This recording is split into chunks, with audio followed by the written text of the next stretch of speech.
G'day and welcome to apartmentgardeninghomes.com. My name's Marty Ware, and today we're going to make a video all about growing tomatoes in pots. So let's get started. The first thing we need to do when we want to grow tomatoes in pots is we've got to consider the size of the pot to the tomato. Now the fact is, tomatoes have a very big root system, and they really the roots will get right through this whole pot from this little plant here. The actual roots are mostly feeder roots, so they feed along the top of the surface, so we need quite a wide width. Also, on the apartments or small areas, many places, it can get windy, so we can put in some stakes on the sides, and we can also wrap it with some type of cover, some type of grid or something if we want to tie it to it, just to protect the plant at times. Alright, now how I've bought my tomato today is I actually purchased this one from Kmart in Australia. This one's called the, what's it called? It's called the Red Fig Dwarf Tomato. Now it's a sort of a pear-shaped tomato, but it doesn't grow too big, so it's very good for container plants. And also it produces a fair variety of fruits, so I can go out every couple of days and grab one or two tomatoes. It's not as prolific as a cherry tomato, but it will suit the situation that we have. And also at the moment we're still in winter here where I am on the north coast of New South Wales, right on the Queensland border, and we get like a subtropical temperature, so I can grow tomatoes pretty much nearly all year round, growing nearly any variety I want. But today we've chosen a dwarf species, and this is going to go into this container. I reckon it will grow to about 1 metre high, maybe a little bit, tiny little bit more, around about 1 metre, and it's going to suit this pot perfect. Now, how I generally start my seedlings is in a mini greenhouse. The mini greenhouse is fantastic. I also purchased this from one of those dollar shops, which is for $7 Australian dollars, really cheap. They get it very humid, and seeds only need pretty much water and warmth to sprout. So this keeps it humid inside, keeps it nice and moist, but not too damp. And also it warms right up through the day, so it helps the seeds generate. It helps the roots stay warm through the day and through the evening. Now what I do is I actually stick it on a black chair also to help it get a bit hotter on the cool days. So that's another option that you can use. Also, you can even make your own. Occasionally I make my own. I just use one of these plastic containers, water containers, and I just make a lid from just clear plastic. Just a bit of tape around the side, and I just tape it down the side like that to hold it on. And let a bit of air flow through, because you don't want it too humid in there, and sometimes you get hot. I don't know if we can see these. These are my baby tomatoes that are already started here, and they're going to be going into the next lot of pots. I've been doing a test with a few different ones, but we'll let you know on the website later on how we went with those. So what we want to do now is we're going to do a companion style planting. We're going to plant some tomatoes with some parsley. Now I've got two different parsleys here, the wide leafed parsley, which has got a more of a nutty sort of flavour, and then we got the traditional curly parsley, which I'm going to use today. And this is really, parsley's got a lot of iron in it, so it's very good to just put in your salads and stuff like that, and you get a lot of green chlorophyll and very healthy. And also, as it's a companion with this, it produces better flavour in the tomatoes, believe it or not. So I'm going to put these together. On hot days, I'm going to put this at the front and the tomato at the back. So on hot days I can spin the tomato around, the parsley's at the back, because the parsley doesn't like too much heat on the real hot summer days. So yeah, and then when it's cooler I'll spin it and put it back around the front, so I'm getting optimum growth. So let's look at planting our tomato here. What we want to do first is we always want to water our tomato in, but this tomato is actually going to go in this container here into this soil mix. Now I've used a premium soil mix, and I haven't gone for a real cheap one. I found the cheap ones aren't very good unless you just want to grow cheap plants. And I've mixed through some all-purpose fertiliser. When the tomato starts flowering, which it is now, and just starts producing fruit, I'll actually liquid fertilise with some seaweed emulsion and some fish emulsion. Occasionally you can buy the two mixed together.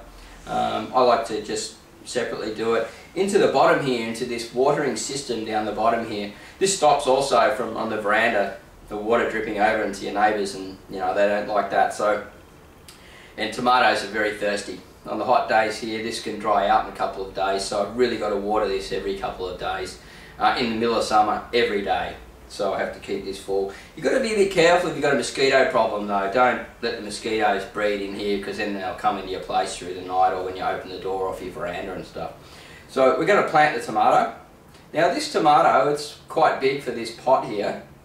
And I don't know if you can see on the camera, but we've got some more roots coming out down the bottom here, which means this is full now. So what I want to do is I want to squeeze this right around like this. Just softly, not too hard. I'm going to grab the tomato by the bottom of the stalk. Just turn it sideways like this. Try to keep as much soil on as possible. We'll keep this for recycling. Always recycle. And you'll see that the roots are sort of twisted around. Now that means that it's slightly pot bound, so what we want to do is just break this up just a tiny bit. Just give the roots some freedom so they don't keep spiraling when they get into the pot. And once we've done that, we're going to look at putting the plant into the pot, okay? So I'm going to put it slightly to the back because the parsley is going to go in the front here.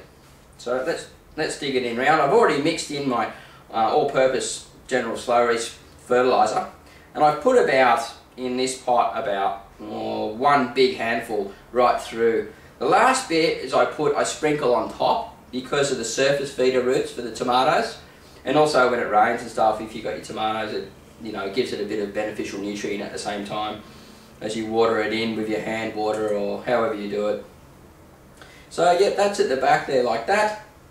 We've got our parsley here. I need to get a little bit more soil, so let's get a little bit more soil here and put that in.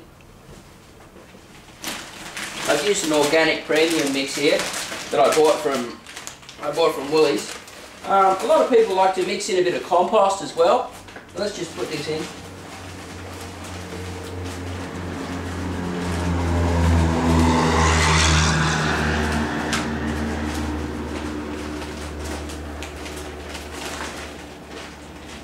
It's always better to put a little bit, not too much, just do it slowly. You can always add more later.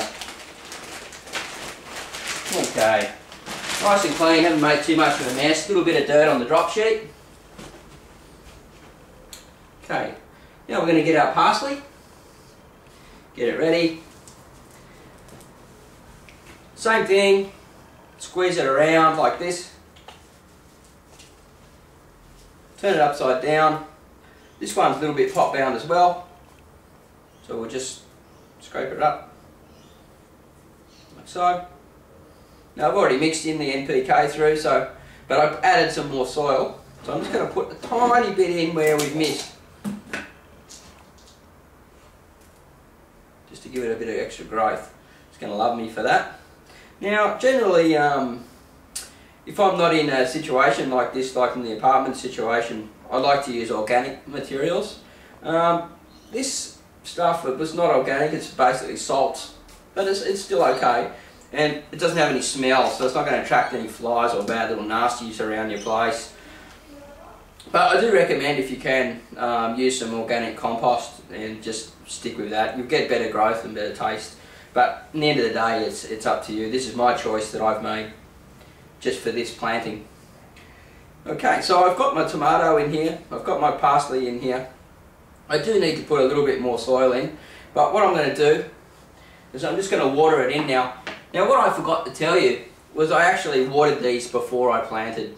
Now we wanted to plant these in the shade, don't do it in the sun, because we don't want to burn the roots. If you have to do it outside in your veranda, do it early in the morning, late in the afternoon, or on a rainy day. So we're going to water these in now.